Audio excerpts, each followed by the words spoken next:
ผมมาฮอดแล้วครับสวรรณเขตและที่นี่คือนครไกรสอนพรหมวิหารแขวงสวรรณเขตกับตรงข้ามกับจังหวัดมุกดาหารผมมาในงานบุญนมัสการพระธาตุหินหังผมมาที่นี่แล้ว3 ครั้งแล้วนะครับที่นี่นะวันนี้นะคนเยอะมากๆเลยเพราะว่าบุญพระธาตุเฉลิมฉลองพระธาตุหินหังเนี่ยเกิดขึ้นตั้งแต่วันที่30ถึงวันที่5ธันวาคมครับในวันเสาร์ของวันที่หารพวกเขาจะได้ไขประตูธาตุที่เขาว่ากันมาเป็นประตูธาตุในปีหนึ่งจะไขเธอหนึ่งในวันสำคัญนี่คือจะได้เห็นกันจะได้เห็นนะครับว่าทางในมีอย่างไหนและณวันนี้นะจะมาดูเลยครับว่าที่นี่มีงานใหญ่ยังไงบ้างนะจะเห็นว่าร้านค้าเยอะแยะมากมายเลยนั่นคือประเพณีของงานบุญของสปป.ลาวนะไม่ว่าจะมีงานลื่นเริงมีงานคอนเสิร์ตมีสวนสนุกนะมีร้านค้าร้านขายแล้วเขาบอกมาว่าร้านของคนไทยก็มาร่วมด้วยนะเพราะว่าที่นี่แขวงสวรรณเขตเนี่ยอยู่ใกล้ๆตรงข้ามกับประเทศไทยเลยนั่นคือจังหวัดมุกดาหารนั่นเองและณวันนี้นะจะมาดูเลยครับว่าที่นี่มีงานใหญ่ยังไงบ้างนะจะเห็นว่ามีทั้งศูนย์โอดอปนะประตูโอดอปนะตัวนั้นนะฮะแล้วก็มีทางด้านของบริษัททางด้านลื่นเริงเต็มไปหมดเลย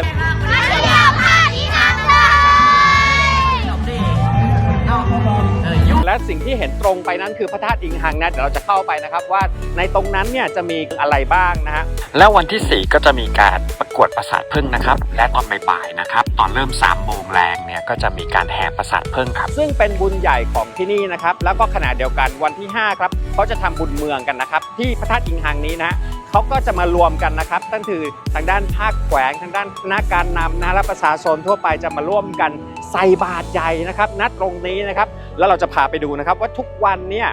จะมีเหตุการณ์อะไรบ้างเข้าไปถึงข้างในอะไรบ้างนะแต่ยังทันนะครับที่เข้ามานะครับเพราะวันสุดท้ายเนี่ยวันที่5ธันวาคมนะครับ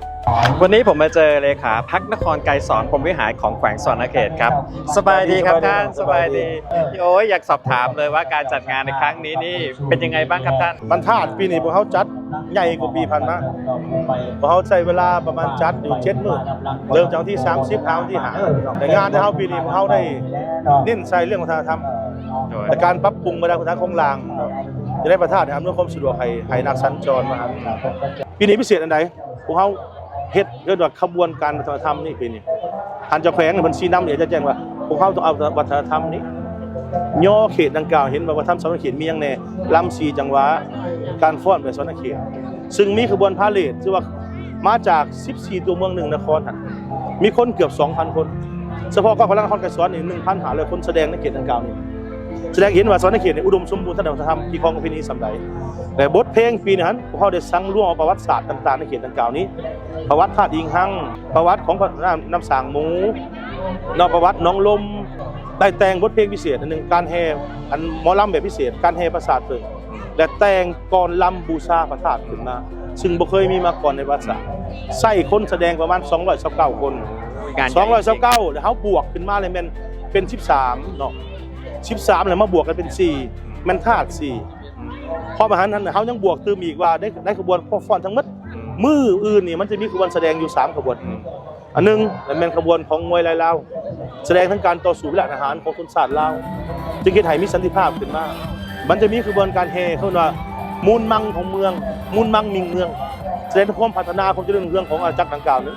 เดี๋ยวจังมันมีการฟ้อนแห่ของปราสาทเพิ่งเนาะและจังมาแห่ของบูชาธาตุแล้วมันจะมีความหมายว่าธาตุ4ขันธ์ธาตุทั้ง4ขันธ์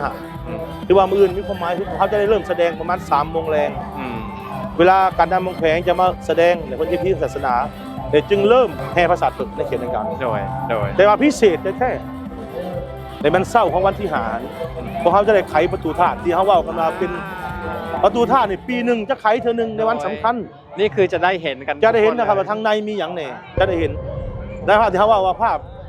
กับเมถุนสังวาสเขาจะไขมาเปิดให้เห็นว่าพระธาตุอิงหังมีความศักดิ์สิทธิ์แนวใดแล้วเปิดแต่เช้าจะ4 โมงครึ่ง5 โมงเช้าเพื่ออย่างเอาเลิกเอาไซเอาความสุ่มความเย็นเข้าบ้านเข้าเมืองเอาอำนาจบารมีความหังความมีเข้าสู่บ้านสู่เมืองแต่ประชาชนสุขภาพเข้มแข็งซื้อได้ขายหมานไปมาสะดวกสบายบ้านเมืองเจริญรุ่งเรืองเนาะหลังจากนั้นแล้วเดี๋ยวเขาจะเฮ็ดพิธีตักบาตรแล้วการไขประตูปั๊บเขาจะเฮ็ดพิธีตักบาตร6 โมงเช้ามื้อนี้จะมีขบวนคนนี่ประมาณบรรลุ 5,000 หรือ 10,000 คนบรรลุ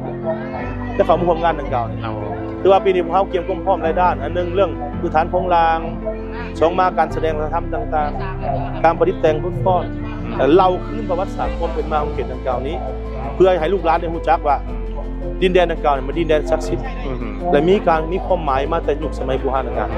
โอ้ยโชคดีมากๆเลยครับขอบคุณมากครับ ได้ขอบใจ โชคดีมากๆเพราะจริงๆแล้วเราจะไปในแต่ละงานแต่ละบุญเนี่ยเราเพียงแค่ไปสักการะบูชาไปร่วมบุญเท่านั้นเองนี้เรามาเราจะเห็นเลยว่าถ้าเกิดว่าคุณมาตั้งแต่วันแรกจนกระทั่งถึงวันสุดท้าย คุณจะรู้ประวัติรู้ที่มา เห็นถึงข้างในเห็นถึงวิธีการบางอย่าง แม่น นั่นแหละคือสิ่งที่บางทีบางคนอาจจะไม่รู้เรื่อง เราต้องเข้ามาทุกวัน แม่น แล้วถึงจะรู้ แมน โอ้ต้องขอบคุณท่านมากๆเลย จ้าเข้าใจเนาะเข้าใจ โดยขอบคุณ เข้าใจเนาะ